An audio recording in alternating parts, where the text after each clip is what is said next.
So, in our story, we carry on this week and we're looking at Joseph and the frightening times that he's been through.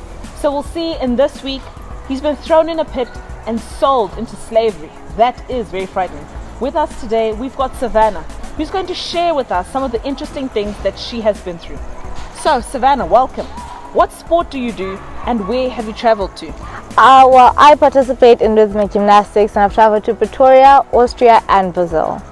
Wow, those are many countries. Mr. Hali, what do you think about that? Frightening, hey? That's terrifying. I can't imagine traveling there in high school alone without parents. It must have been scary.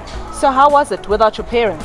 It was scary at first because, you usually use the comforts of home. When you get home, they're there. They take you to school, so you see them multiple times. But it was just me and my friends. But it was an interesting experience. Okay, so just like Joseph, hey, when he was thrown into a pit and slavery, no family, all his family was back at home. And then what could you have done differently when you were traveling by yourself in Austria and Brazil and all these places? I feel like communicating more with your parents, during the experience, talking to them more so that you really don't feel so much alone, and also just really suck up the experience and enjoy it, because this next year we're going to Amsterdam, so I want to enjoy it more and not worry as much about being away from home.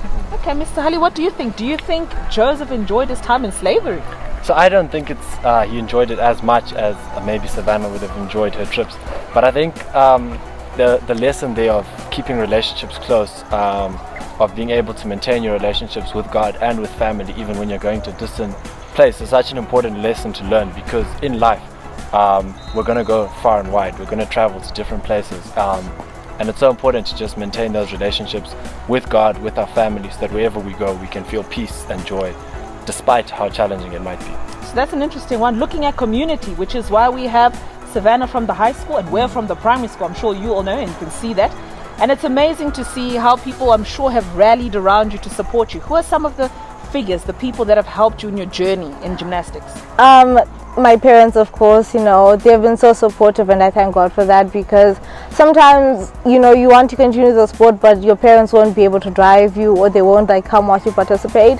And then I'll say my coach, because she's really pushed me, because I've done the sport for 11 years, but at first it was really hard, but she kept pushing me and making sure that I was participating. And then my friends were there for me when I was having hard days, and I did not want to stretch or didn't want to go to practice. I just feel motivated. So yeah.